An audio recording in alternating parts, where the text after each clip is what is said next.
के भोलेनाथ हंस गए। जैसी हंसे ना,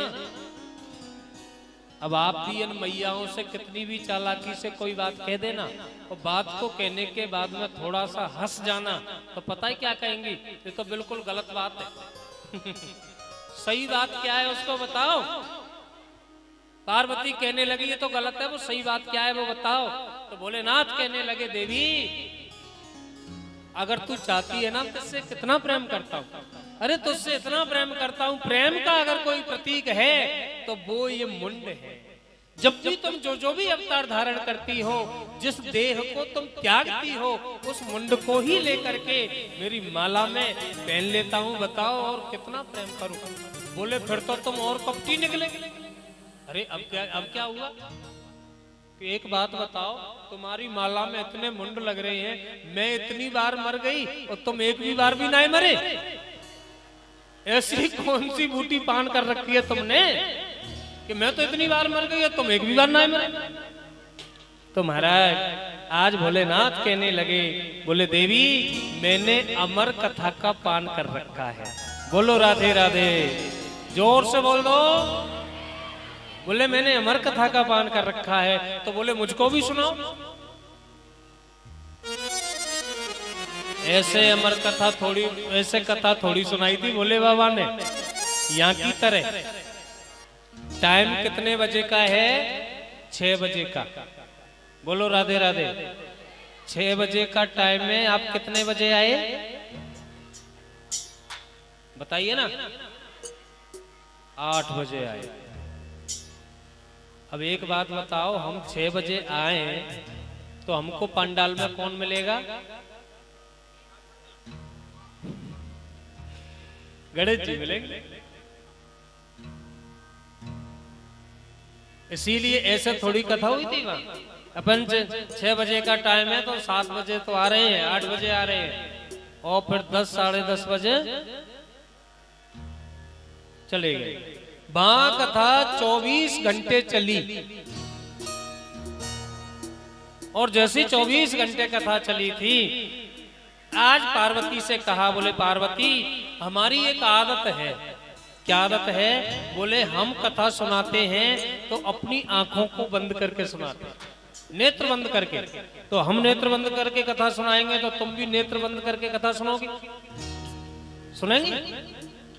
अगर ये नियम यहाँ कर दिया जाए कि हम तो नेत्र बंद करके कथा सुनाएंगे और आप भी कहोगे, बोले हम भी ठीक है महाराज कोई बात, तो सोने वालों का तो आनंद आ जाएगा। वो कहेंगे बहुत अच्छी कथा हो रही है महाराज, होने दो।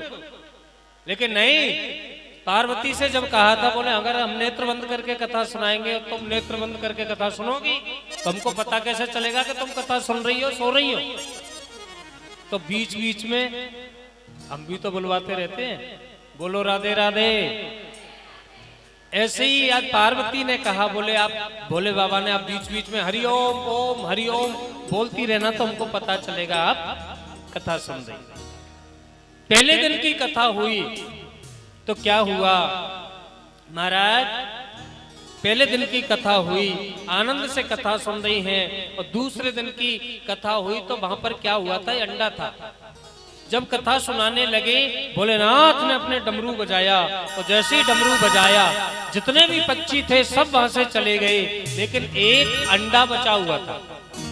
और जैसे ही अंडा बचा तो पहले दिन की कथा सुनी उस अंडे ने तो महाराज वो अंडा पक गया। दूसरे दिन की कथा सुनी वो अंडा फूट गया और तीसरे दिन की कथा सुनी एक छोटा सा शुक निकला और चौथे दिन की कथा सुन करके वो शुक बड़ा हो रहा है।